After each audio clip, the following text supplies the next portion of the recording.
अस्सलाम वालेकुम। प्यारे बच्चों, लास्ट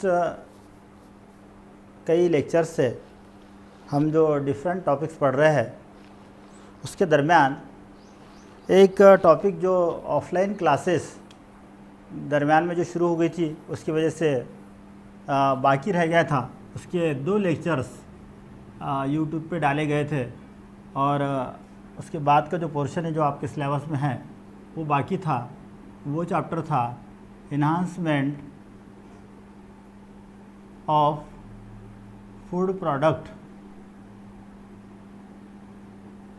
एक्चुअल में इस चैप्टर का जो हिस्सा अभी इस साल के एग्ज़ामिनेशन के लिए आपके पास है वो पार्ट यहाँ पर कंप्लीट करने की कोशिश करेंगे। दरअसल इसमें जो पहले बायोटेक में जो कुछ पार्ट रहा करता था उसे भी इसमें इंक्लूड किया गया नए सिलेबस के एतबार से।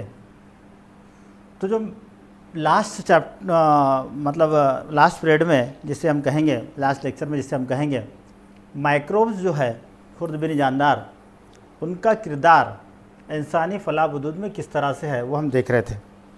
अपने वहाँ पे देखे थे कि इंडस्ट्रीज़ में लास्ट अगर लेक्चर आप देखें तो आपको पता चलेगा कि इंडस्ट्रीज़ के अंदर, हाउस होल्ड यानी घरों के अंदर ये माइक्रोब्स का कैसे इस्तेमाल होता है, वो चीज़ें उस लेक्चर में हमने पढ़े थे।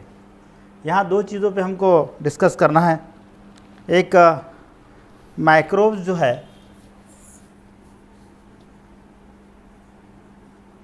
यानी खुर्द-बिन जानदार का जो किरदार है वो है बायोगैस प्रोडक्शन में।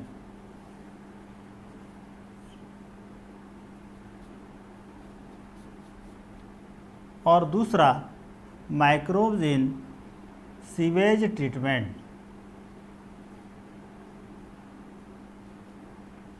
देखते हैं इंशाल्लाह ये दोनों टॉपिक ख़त्म करने की कोशिश करेंगे।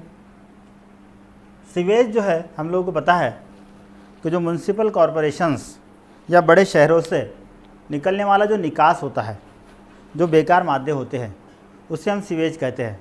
ठीक है, ये जो सीवेज है इसे कैसे साफ़ किया जाता है और कैसे इससे फ़ायदा उठाया जाता है ये इस टॉपिक्स में हम पढ़ेंगे। इसमें माइक्रोब्स का क्या किरदार होगा। उसके पहले माइक्रोब्स इन बायोगैस प्रोडक्शन को हमको पढ़ना है, इसको डिटेल में देखते हैं इंशाल्लाह।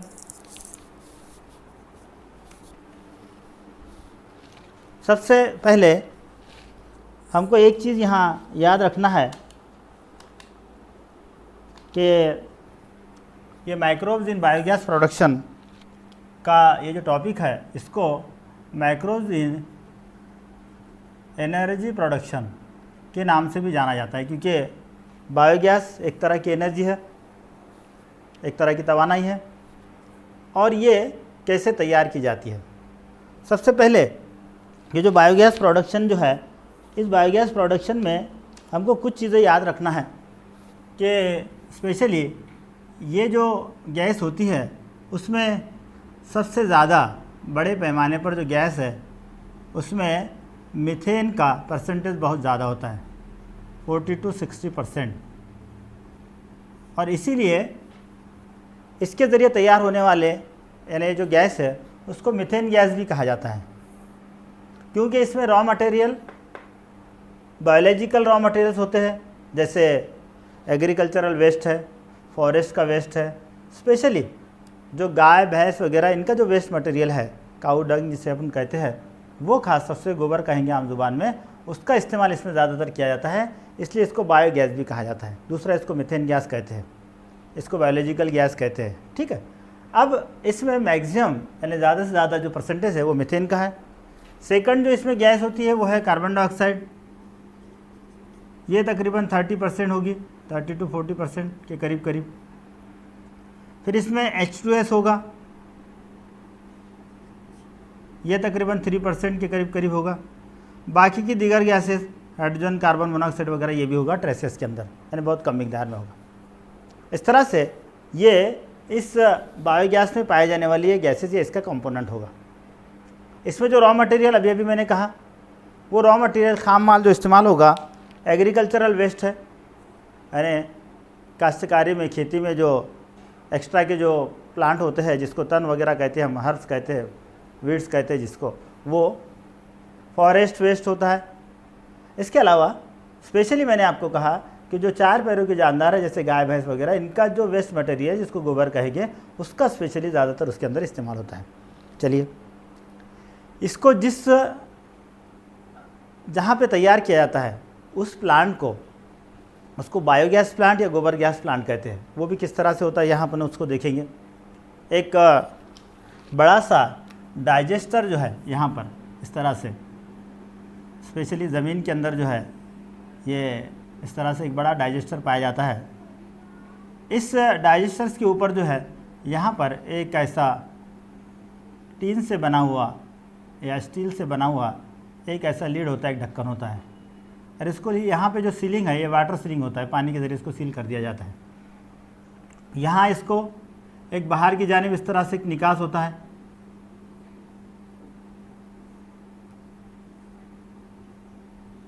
और ये जो है ये गैस पाइप कहलाता है।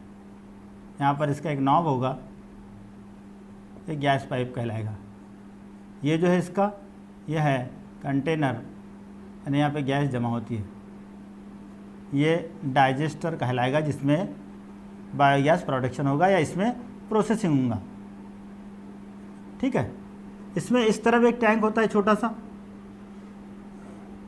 जिससे यहाँ इस बायोगैस से ऐसा जोड़ा जाता है, और इसमें इसका जो रॉ मटेरियल है ये इस टैंक के ज़रिए जो है ये पाइप के ज़रिए इसके अंदर डाला जाता है। दूसरा, यानी ये इनलेट होगा इसका। दूसरा यहाँ एक इसका आउटलेट होता है। यहाँ जैसे जैसे ये गैस का प्रोडक्शन होगा और यहाँ का जो रॉ मटेरियल है या ये रॉ मटेरियल हम इसमें बार बार डालेंगे तो बचा हुआ जो रॉ मटेरियल है, ये बचा हुआ रॉ मटेरियल इस टैंक में इस तरह से यहाँ जमा होता जाएगा, जिसको स्लग कहा जाता है। और ये जो है एज ए फर्टिलाइज़र यानी खाद के तौर पर इसका इस्तेमाल किया जाता है। ये है इसका ये इनलेट, ये आउटलेट। ठीक है, ये गैस पाइप। ठीक है, इस तरह से ये मुख्तसर एक छोटी सी डायग्राम, एक आपके नोट्स के साथ एक अच्छी वाली डायग्राम जो बुक्स में है वो मैं उसको आपको डाल दूँगा। यहाँ दरम्यान में एक इस टैंक में ऐसा पार्टीशन होता है, यहाँ आने के बाद एक्स्ट्रा मटेरियल इधर चला जाएगा और यहाँ से ये इस तरफ जो है ये आउटलेट में जमा होता जाएगा। अब ये माइक्रोब्स का जो किरदार है और ये बायोगैस प्रोडक्शन है ये कैसे होता है, इसके एक्चुअल में 3 स्टेजेस, 3 मरहलों में इसको तकसीम किया गया है। एक पहली जो स्टेज है इसकी उसको कहते हैं हाइड्रोलाइसिस। क्या कहते हैं इसको? हाइड्रोलाइसिस।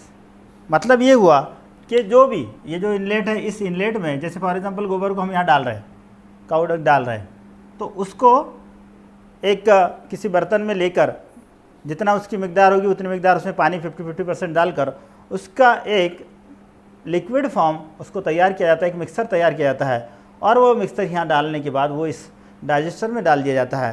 तो ये जो लिक्विड फॉर्म है उसमें जो हम पानी को मिक्स कर रहे हैं वो अमल हाइड्रोलाइसिस होता है। उससे क्या होता है?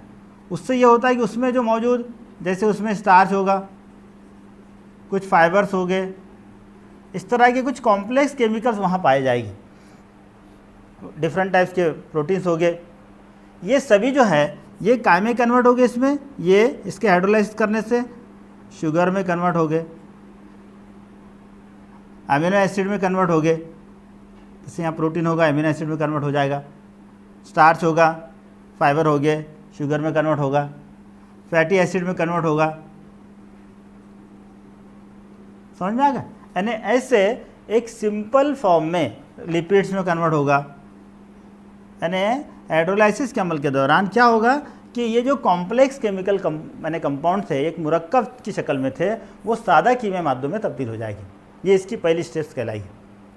उसके बाद नेक्स्ट जो स्टेप्स है, ये जो नेक्स्ट स्टेप्स है, इस नेक्स्ट स्टेप्स के अंदर जो है उसको एसिटोजेनिक स्टेप्स कहते हैं। इसमें important role different micro organisms का है, जैसे एसिटिक एसिड फॉर्म करने वाले एसिडोबैक्टीरियाज है, सुडोमोनास है, क्लोस्ट्रिडियम है, खासतौर से क्लोस्ट्रिडियम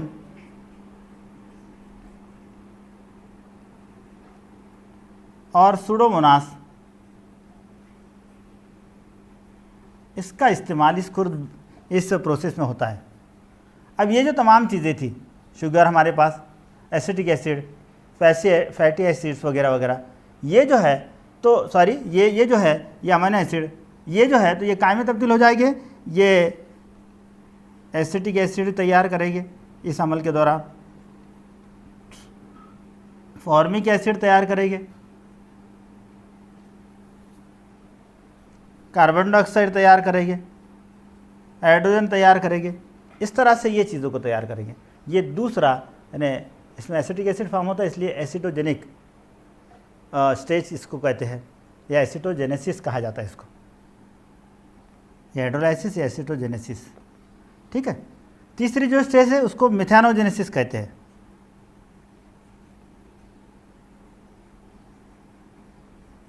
इसमें क्या होता है, ये जो सारी चीज़ें जो तैयार हुई है, ये तमाम चीज़ें ये मीथेन गैस में कन्वर्ट होती है, कार्बन डाइऑक्साइड में कन्वर्ट होती है। स्पेशली इसमें मैंने अभी कहा आपको बड़ी मकदार मीथेन की है, इसीलिए इसको मिथानोजेनेसिस कहा गया है। और इसमें इस्तेमाल होने वाले जो खुर्दबीनी जानदार है, जैसे इसमें सुडोमोनास होगा तो इसमें मिथानोजेनिक बैक्टीरिया इस्तेमाल होगी, मिथानोजेनिक बैक्टीरिया, जैसे ये जनरल नाम हो गया, यानी मिथानोकोकस है वगैरह इसमें इस्तेमाल हो गया। अब ये मिथानोजेनिक बैक्टीरिया क्योंकि मीथेन फॉर्म कर रहे हैं इसलिए इसको मिथानोजेनिक बैक्टीरिया कहा जाता है। अब ये जो चीज़ें है, एसिटिक एसिड है, फॉर्मिक एसिड है, कार्बन है, हाइड्रोजन है, कार्बन डाइऑक्साइड है, हाइड्रोजन है, ये सब मिलकर ये इस गैस मतलब जो गोबर गैस है, ये गोबर गैस की तैयारी में जो मतलब ये जो गैसेस होती है यहाँ पर, यानी मीथेन है, कार्बन डाइऑक्साइड है, पानी है, इसको कैसे तैयार करती है, यहाँ वन बाय वन एक के बाद एक स्टेप में हम इसको देखेंगे। सबसे पहले यहाँ ये इसको आप नोट डाउन कर लीजिए। यहाँ जो है, यहाँ हमको देखना है कि यहाँ जो पहला जैसे एसिटिक एसिड जो है, ये एसिटिक एसिड हमको पता है इसका जो फार्मूला है CH3COOH, पता है सबको। ये CH3COOH जो है तो ये इसके 12 मॉलिक्यूल्स, सबसे पहले जो इसका मेन प्रोडक्ट है मीथेन, इस गैस में कन्वर्ट हो जाएगी, यानी यहाँ ये 12 मॉलिक्यूल्स ऑफ मीथेन फॉर्मेशन हो गया।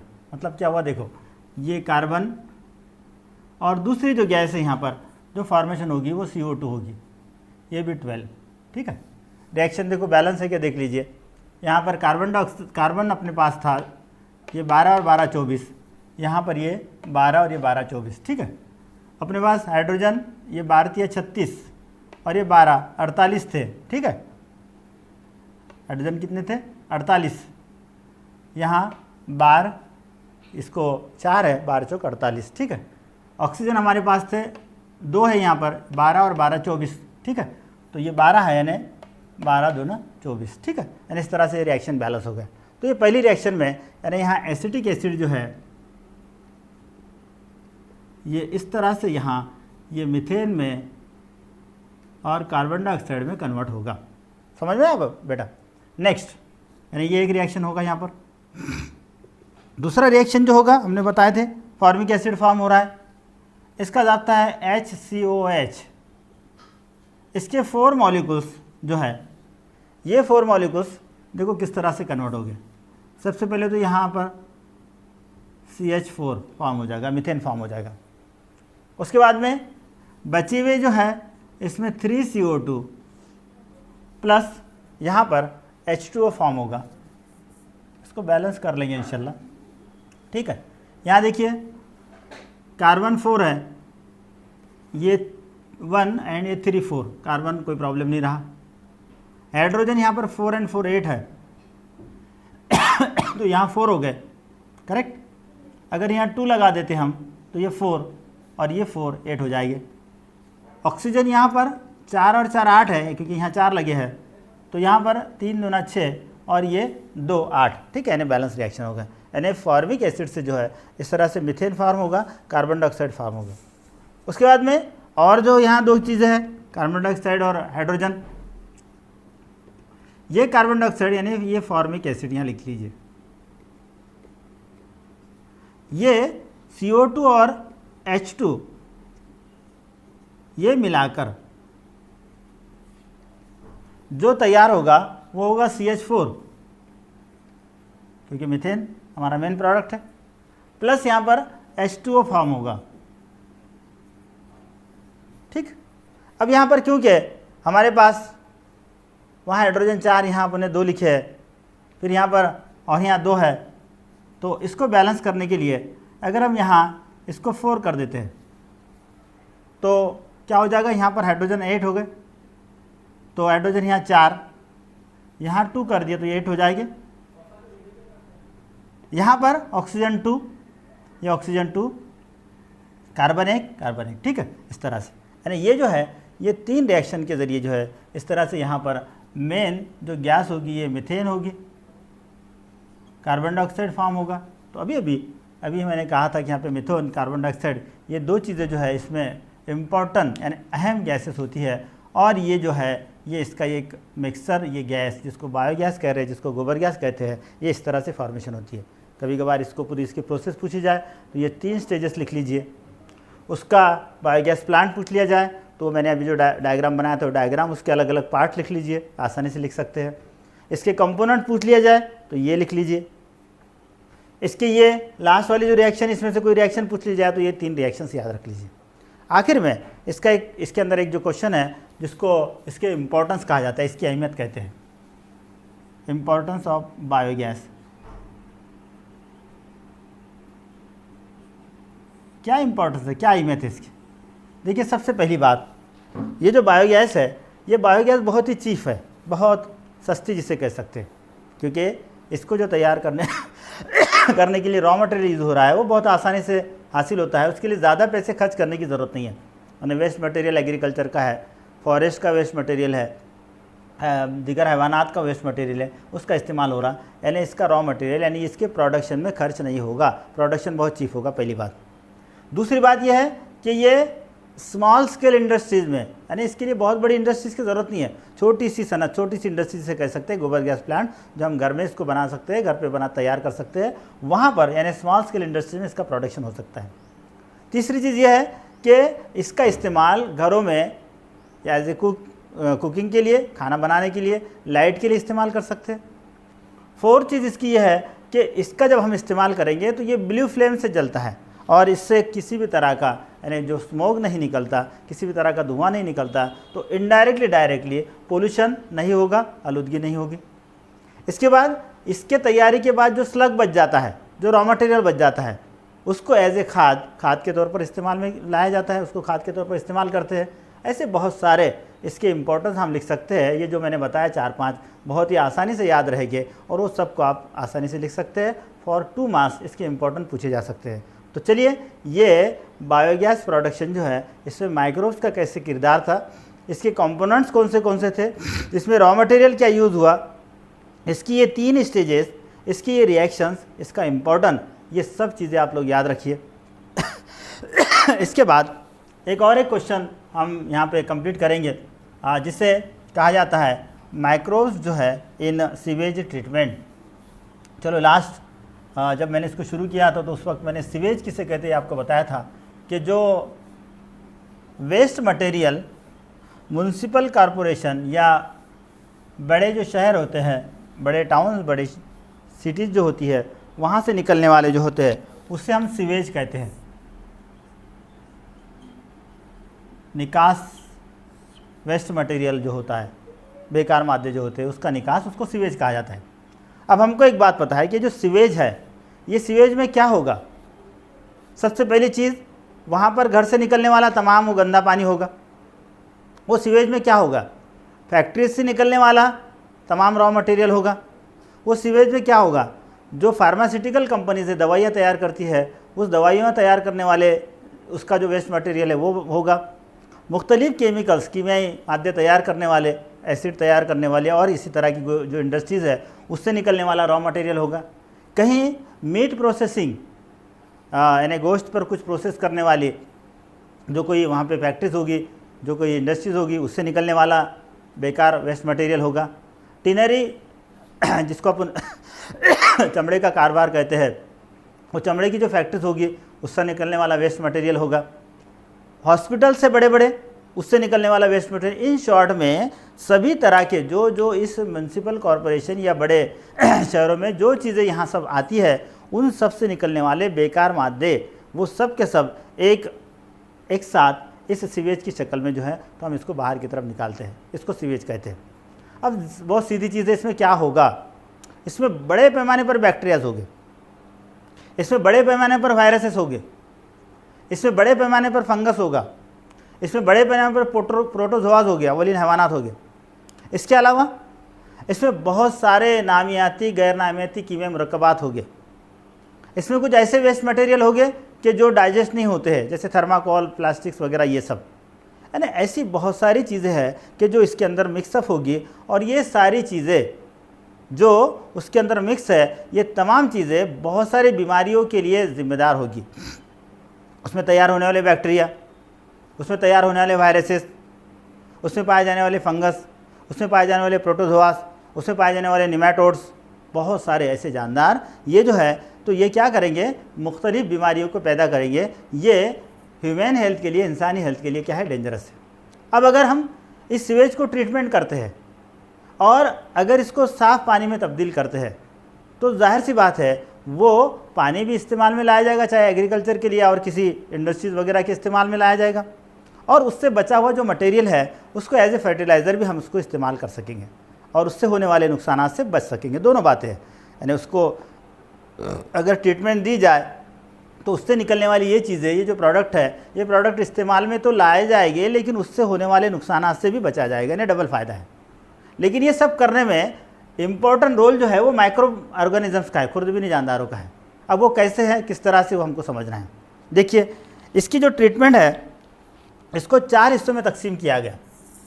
एक ट्रीटमेंट होती है उसको प्रिलिमिनरी ट्रीटमेंट कहते हैं,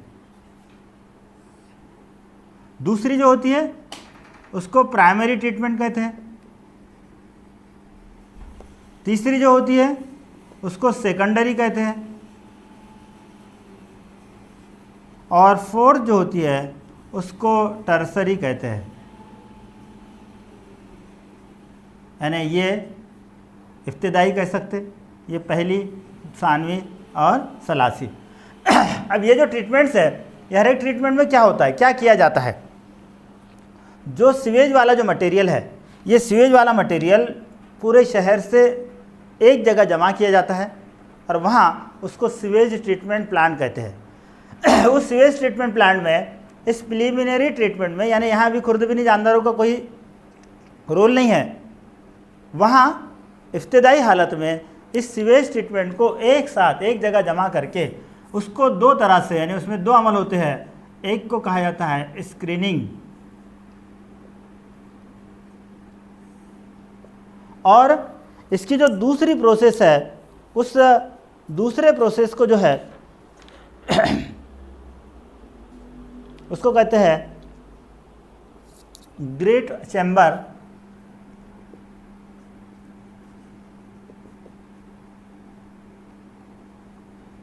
इसमें क्या होता है, देखिए, पहले ये जो स्क्रीनिंग है मैंने अभी कहा कि इसमें बहुत सारी चीज़ें रॉ मटेरियल के तौर पर इसमें पाई जाएगी। तो ये स्क्रीनिंग में क्या होता है, सबसे पहला काम, क्योंकि ये जो सीवेज है, इस सीवेज में बहुत बड़े पैमाने पर जो है तो पानी होगा, इसमें नियर अबाउट 95% से ज़्यादा, 95 से 99% इसमें वाटर होगा। बाकी 0.1 to 0.5% इसमें ऑर्गेनिक इनऑर्गेनिक मटेरियल्स होंगे, और बाकी की फिर खुर्दबीनी जानदार ये सारी चीज़ें होगी। लेकिन इसमें बड़े पैमाने पर पानी है और जिसको हम अगर अलग करते हैं वो इस्तेमाल में लाया जा सकता है। तो स्क्रीनिंग के ज़रिए सबसे पहले क्या किया था कि उसमें जो ऐसी चीज़ें हैं जिसका वेट बहुत कम है, जैसे थर्माकोल, प्लास्टिक्स और कोई ऐसी चीज़ें जो फ्लोटिंग होती है, उसे एक तरह से एक या तो छान कर उसको फिल्ट्रेशन करके, या फिर उसको किसी एक जगह जमा करके ऊपर जमा हो जाएगा तो उसको अलग से निकाल कर ये इसको स्क्रीनिंग किया जाता, और वो जो बचा हुआ जो सीवेज है, बचा हुआ जो मटेरियल है, वो मटेरियल जो है फिर इस दूसरे चैम्बर में, यानी ये पहला एक चैम्बर, यानी इस तरह से इसके ऐसे चैम्बर बड़ी बड़ी टैंक्स होती है। इसकी डायग्राम जो है मैं आपको वहाँ पर यानी जब नोट्स डालूंगा उसके अंदर डाल दूँगा। तो यहाँ पर इसको स्क्रीनिंग कर दिया गया। फिर ये ग्रिड चैम्बर होता है, यानी यहाँ पर इसको छानने का अमल किया जाता है। इसमें स्पेशली जो वेटेड चीज़ें होती है, पत्थर, ईंटें, कुछ मेटल्स, इन चीज़ों को अलग निकाल लिया जाता है। ये अलग निकालने के बाद फिर जो बचा हुआ जो मटेरियल है, वो बचे हुए मटेरियल को इस प्राइमरी ट्रीटमेंट के लिए भेज दिया जाता है। इस प्राइमरी ट्रीटमेंट में एक बड़े से टैंक में इसे जमा किया जाता और पहली हालत में इसको क्या करते हैं, ये जब यहाँ रहेगा तो यहाँ रहने के बाद जब ये इसी तरह से यानी एक जगह इसको कुछ देरी के लिए अगर रखते हैं तो ये रखने के बाद यहाँ पर जो है तो पानी ऊपर के जाने में, नीचे जो है तो स्लग यानी उसमें जो मटेरियल है वो जमा हो जाएगा। फिर इसमें क्या किया जाएगा, इसमें एरोबिक बैक्टीरियाज को डाला जाएगा, यानी जो हवाबाज अमल तनफुस करते हैं वो। ये एरोबिक बैक्टीरिया को डालने से पहले इस टैंक में इसको एरेशन, इसमें हवा पास की जाएगी, यानी खासतौर से ऑक्सीजन को इसमें पास किया जाएगा। ऑक्सीजन पास किया जाएगा तो ऑटोमेटिकली ये और एरोबिक बैक्टीरिया जो है, एरोबिक जैसे बैक्टीरिया, एरोबिक फंगस, ये सब इसके बड़े पैमाने पर ऐसे ग्रुप्स तैयार हो जाएंगे। फ्लॉक्स बोलते हैं उसको, बैक्टीरिया के जो ग्रुप्स हो गए उसको फ्लैक्स, और फंगस के हाइपीज और उसकी जो रेशे उसको कहा जाएगा। वो बहुत सारे हाइपीज, वो जो फ्लॉक्स यहाँ पर तैयार हो जाएंगे और यहाँ बीओडी बढ़ेगा, यानी जो जानदार है उसको बायोलॉजिकल ऑक्सीजन डिमांड बोला जाता है, बीओडी को। ये बीओडी यहाँ बढ़ेगा क्योंकि ये एरोबिक बैक्टीरिया, एरोबिक फंगस जो यहाँ हवाबाज तरीके से जो अमल तनफुस कर रहे हैं, ये अमल तनफुस करने से यहाँ क्या होगा कि ये जो मटेरियल है, ये मटेरियल में मौजूद जो भी नामियाती कीमिया मरकबात है उसको इनऑर्गेनिक में, गैर नामियाती कीमिया मरकबात में तब्दील करेंगे। और यहाँ ये एरोबिक बैक्टीरिया इस तरह का ट्रीटमेंट करेगा, इसको प्राइमरी ट्रीटमेंट कहते हैं। उसके बाद क्या होगा, फिर इससे जो है इससे दूसरे चैम्बर में यानी दूसरे टैंक में ट्रांसफ़र कर दिया जाएगा और वहाँ पर सेकेंडरी ट्रीटमेंट होगा। इस सेकेंडरी ट्रीटमेंट में क्या किया जाएगा, यहाँ पर एनारोबिक बैक्टीरिया को, गैर हवाबाज अमल तनफुस करने वाले खुर्दबनी जानदारों को दाखिल किया जाएगा। अब जब यहाँ वो दाखिल हो जाएंगे तो क्या होगा, ऑटोमेटिकली ये एरोबिक जो है ये ख़त्म हो जाएंगे और ये जो इनऑर्गेनिक केमिकल्स थे, इनऑर्गेनिक जो मटेरियल था, ये इनऑर्गेनिक मटेरियल जो है तो फिर और सिंपल केमिकल्स के अंदर तब्दील हो जाएगा। और यहाँ पर ये जो पानी है, ये वाटर, ये प्यूरीफाई वाटर यानी प्योर वाटर यहाँ फॉर्म हो जाएगा और नीचे बचा हुआ ये जो स्लग है, ये स्लग जो है तो यहाँ पे बाकी रह जाएगा। फिर लास्ट में जिसको अपन टर्सरी ट्रीटमेंट कर रहे हैं या तीसरी ट्रीटमेंट कर रहे हैं, इसको फिर और एक टैंक में यहाँ पर भेजा जाएगा। यहाँ ये सिर्फ ऊपर का ये पानी यहाँ भेज दिया जाएगा। इसे बचा हुआ ये जो स्लग है, बचा हुआ ये जो मटेरियल है, ये मटेरियल एज ए फर्टिलाइज़र, खाद के तौर पर इस्तेमाल किया जाएगा। ये बचे हुआ ये छोड़कर ये जो पानी है, ये पानी जब यहाँ दाखिल होगा तो फिर इसको क्या किया जाएगा, और साफ़ किया जाएगा और इसको ट्रीटमेंट किया जाएगी। जैसे क्लोरीनेशन करते, क्लोरीन अगर डाले तो पानी क्या होता है, साफ़ होता है। जब ये क्लोरीनेशन किया जाएगा तो ये प्योर वाटर में तब्दील हो जाएगा। यानी यहाँ एक तरह से इतना यानी डेंजरस ये गंदा पानी था, ये सारे ट्रीटमेंट के बाद यहाँ हमको प्योर वाटर, प्योर H2O यहाँ पर मिलेगा जो पीने के काबिल होगा। एक्चुअल में इसको पिया नहीं जाएगा क्योंकि ये सीवेज से तैयार किया हुआ मुनासिब भी नहीं है और कोई इसको इस्तेमाल भी नहीं करेगा। लेकिन इसका इस्तेमाल फिर एज ए यानी नदियों में छोड़कर, कोई डैम में छोड़कर, दीगर चीज़ों के लिए जैसे एग्रीकल्चर के लिए, जानवरों को पीने के लिए, इस तरह से और फैक्ट्रीज वगैरह के लिए इसका इस्तेमाल हम कर सकते हैं। और यहाँ ये जो हासिल होने वाले नामियाती गैर नामियाती मुरक्कबात, इसका खाद के तौर पर इस्तेमाल कर सकते हैं। और यहाँ ये दोनों तरह से या तो इसका साफ़ करने का अमल भी हुआ और प्लस इसमें जो पानी और दीगर केमिकल्स, जो दीगर कीमिया मादे ये जो अलग भी है, इसका इस्तेमाल भी सही ढंग से हुआ। पानी का इस्तेमाल भी फॉर एग्रीकल्चर और फैक्ट्रीज़ के लिए हम कर सकते हैं और बाकी बचे हुए ये जो चीज़ें हैं इसको एज ए खाद, इसको फर्टिलाइज़र के तौर पर इस्तेमाल किया जाता है। तो इस तरह से इस चैप्टर में ये दो टॉपिक्स, एक sewage treatment bye micro organisms और एक बायोगैस प्रोडक्शन या जिसको energy production by micro organisms, ये दो टॉपिक्स कहा जाता है। इसमें और 2-3 टॉपिक्स बाकी है। एक as a bio fertiliser micro organism का क्या रोल होगा और एक टॉपिक कोई है। ये दो टॉपिक्स इंशाअल्लाह ताला नेक्स्ट लेक्चर में अपन इसको कंटिन्यू करेंगे, और वो एक नेक्स्ट लेक्चर अगर हो जाए तो ये इन्हांसमेंट वाले चैप्टर के जो पॉइंट्स इस साल के लिए है वो तकरीबन ख़त्म हो जाएंगे। इसके पहले के दोनों लेक्चर पहले देख लेना, उसके बाद ये इस लेक्चर को देखना, आसानी से आपको सब समझ में आ जाएगा। मिलते हैं नेक्स्ट लेक्चर में।